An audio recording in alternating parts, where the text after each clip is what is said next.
Panthers trade union के general secretary सेवासी बारी ने प्रधानमंत्री को ज्ञापन सौंपा। जम्मू कश्मीर में जिस तरह से एसपीओ सेवा में लगी रहती है, उनके काम को सराहनीय है, पर उनको उनका हक नहीं मिलता। 6000 में एसपीओ कर्मचारियों का घर नहीं चलता। इसी को देखते हुए नेशनल पैंथर्स पार्टी के यूनियन के जनरल सेक्रेटरी सेवासी बारी ने उनके लिए लंबी लड़ाई लड़ी, जिसका आज उन 25,000 लोगों को लाभ मिला। 6,000 से लेकर प्रधानमंत्री नरेंद्र मोदी की ओर से उनको 16,000 सैलरी दी जा रही है। इसी को लेकर अब हिमाचल में भी एसपीओ को उसी का तर्ज पर सैलरी दी जाए, जो आज जम्मू और लद्दाख में मिल रही है। पेश है दिल्ली से राजीव तिवारी की एक खास रिपोर्ट। बाली जी, क्या कारण रहा जो आज आपको यहाँ प्रधानमंत्री को आपने ज्ञापन दिया और मीडिया के सामने आना पड़ा? सबसे पहले मैं यहाँ दिल्ली में आप सब चैनल्स का धन्यवाद करना चाहूँगा और मैं आपको एक जानकारी देना चाहूँगा कि हमारे जो जम्मू कश्मीर और लद्दाख में 35,000 प्लस जो हमारे एसपीओज़ हैं जो 24 घंटे ड्यूटी करते हैं, तो उनके लिए मैं पिछले 6 साल से उनके लिए संघर्ष कर रहा हूँ, यानी पैंथर्स ट्रेड यूनियन की जो पूरी टीम है।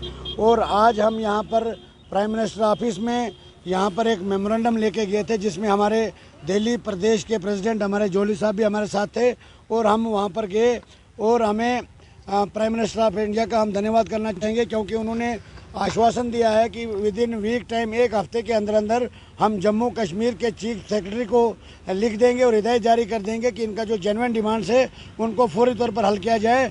और हमारी यही डिमांड थी कि जो जम्मू कश्मीर और लद्दाख में 35,000 प्लस जो एसपीओज़ हैं, उनको एक तो रेगुलर पॉलिसी उनकी फ्रेम होनी चाहिए, और दूसरा मिनिमम वेजेस एक्ट जो ऑलरेडी गवर्नमेंट ऑफ इंडिया की गाइडलाइन है उसको उनके ऊपर इम्प्लीमेंट किया जाए, ताकि 35,000 परिवार जो उनके साथ जुड़ा हुआ है उनको इंसाफ मिले। यही मुद्दा लेके हम आज यहाँ पर आए थे। और साथ में मैं आपकी जानकारी में और भी बताना चाहूँ कि अगर जल्द से जल्द इन लोगों को इंसाफ नहीं मिला तो हम साथ में ही सुप्रीम कोर्ट ऑफ इंडिया में हमारे वकील जो हैं उनसे बात हो चुकी है, और यहाँ पर हम एक रिट पिटीशन भी फाइल कर रहे हैं इनके फेवर में, एसपीओ जम्मू कश्मीर और लद्दाख के फेवर में।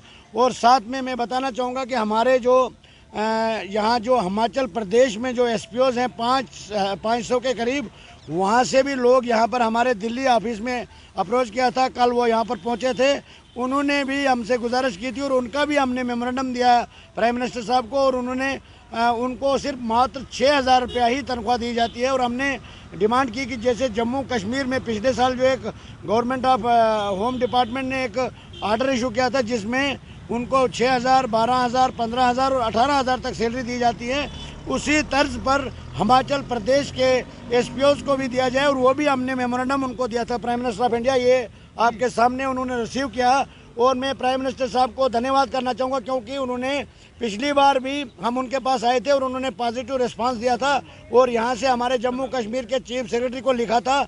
मगर बदकिस्मती की बात यह है कि हमारे जम्मू कश्मीर की गवर्नर इंतजामिया या पिछली सरकारें रही, उन्होंने हमेशा से ही इन 35,000 एसपीओज़ के साथ सौतेली माँ जैसा सलूक रखा, तो इसलिए हमें मजबूर होकर यहाँ पर आना पड़ा।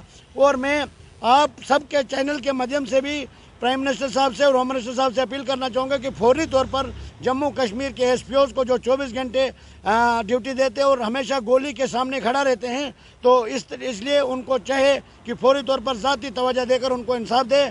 यही मुद्दा लेकर हम प्राइम मिनिस्टर ऑफ इंडिया के पास आए थे, और हमें पूरा भरोसा है कि प्राइम मिनिस्टर साहब हमें मायूस नहीं करेंगे। अगर ऐसा नहीं हुआ तो हम वैसे भी सुप्रीम कोर्ट ऑफ इंडिया में भी एक पिटीशन फाइल कर रहे हैं, क्योंकि गवर्नमेंट ऑफ इंडिया का ऑलरेडी गाइडलाइन है मिनिमम वेजेस एक्ट, वो भी इम्प्लीमेंट इनके ऊपर नहीं किया गया है। यही हमारा पैगाम है आपके माध्यम से। शुक्रिया, धन्यवाद।